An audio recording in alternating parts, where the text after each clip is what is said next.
Shalom saudara-saudara yang kekasih dalam Shalom. Tuhan. Saat ini kita akan memulai lagi membahas makna di balik wadiaman kudus. Sebelumnya mari kita satu dalam doa. Mari kita satu dalam doa. Bapa kami yang di surga, Bapa dalam nama Tuhan Yesus Kristus Roh Kudus, terima kasih Tuhan, Kau selalu bersama kami, menyertai hidup kami, dan terus Kau memberikan kami, melepaskan kami dari yang jahat, menyembuhkan kami Tuhan, dan menghidupkan kami. Engkau adalah pemilik kehidupan Tuhan, kami adalah anak-anak pemilik kehidupan, yaitu Engkau sendiri Yesus Kristus. Terima kasih Tuhan, kami tidak mau jadi orang Kristen yang main-main, tapi kami mau orang Kristen yang sungguh-sungguh menjaga Tuhan keimanan kami untuk terus Kau tambah-tambahkan, sehingga kami Tuhan dapat mengalahkan dunia, iman mengalahkan dunia. Dan kami mau terus Tuhan diurapi pengurapan Tuhan, pengurapan dari Roh Kudus untuk kami mengerti firman-Mu. Urapi Tuhan dalam nama Tuhan Yesus, haleluya, amin. Amin.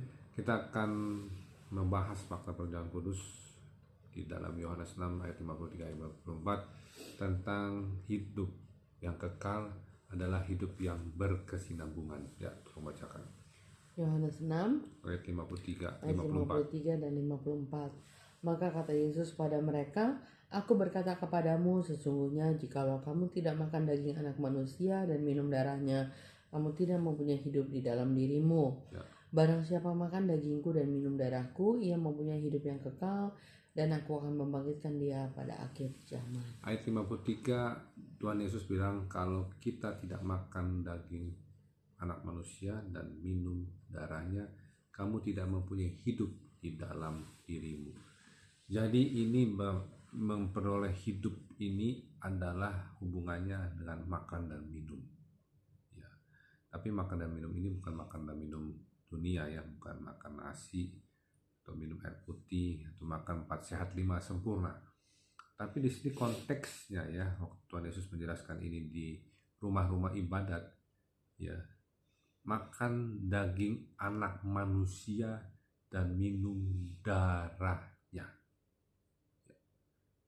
Ini berhubungan karena semua kehidupan manusia ini adalah kehidupan ya.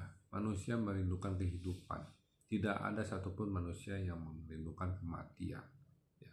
Kecuali memang kalau itu rencana Tuhan, sudah tua atau sudah lanjut usia, atau mungkin ada korban-korban, misalnya korban perang dan sebagainya, itu memang kedaulatan Tuhan.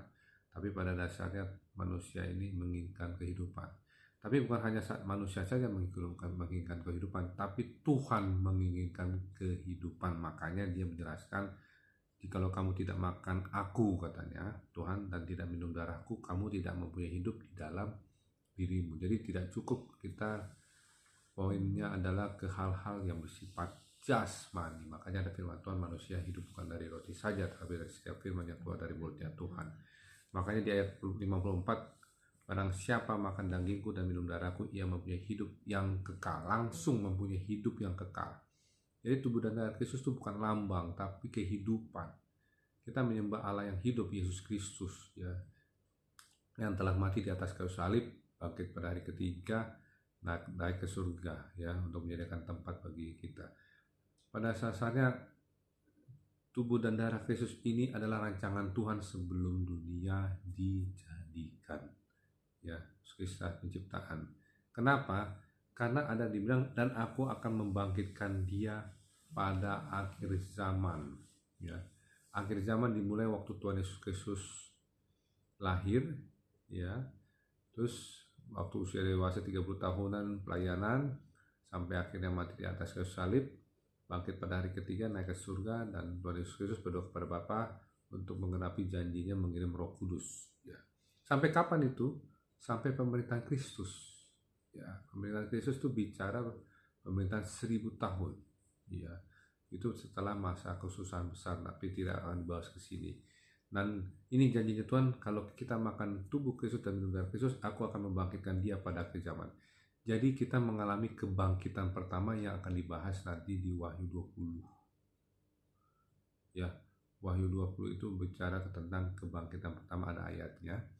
Tapi kita ngebahas itu, tapi ini akan penting sekali bahwa Tuhan Yesus mau kita bersama-sama dia waktu pemerintahan Kristus 1000 tahun. Nah inilah hidup berkesinambungan. Jadi hidup itu berkesinambungan bukan hidup kita saja di bumi ini hidup yang kekal, tapi hidup ini bersinambungan waktu pemerintahan Kristus 1000 tahun. Kita menjadi imam-imam Allah dan Kristus itu juga ada di Wahyu 20. Jadi makanlah tubuh dan darah Kristus setiap saat, ya, sehari mungkin kalau mau berapa kali pun ini memang tidak ada batasnya, ya, bisa sekali sehari, 2 kali sehari, 3 kali sehari, bahkan kalau memang dikirakan Roh Kudus berapa kali pun tidak ada masalah, tidak ada doktrin harus sekali, 2 kali, 3 kali, tidak ada patokannya.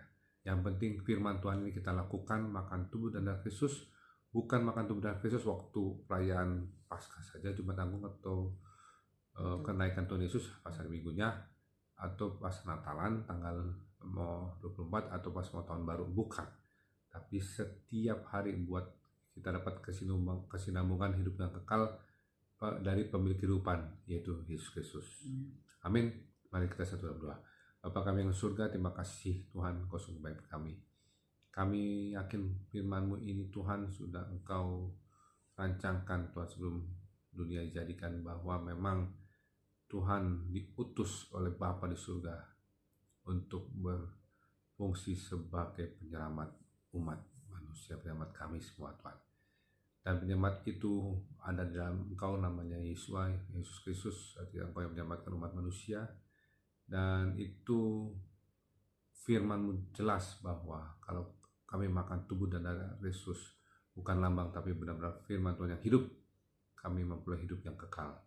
Bukan saja hidup yang kekal, kami akan dibangkitkan pada zaman akhirnya. Kami mengalami kebangkitan pertama, mengalami rapture-nya Tuhan, dan kami menjadi imam-imam Allah pada pemerintahan yang dipimpin oleh-Mu ya Tuhan Yesus Kristus, pemerintahan Kristus 1000 tahun.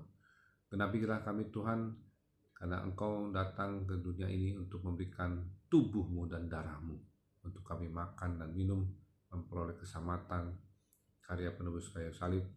Oleh bilur-bilur Tuhan Yesus Kristus kami telah sembuh.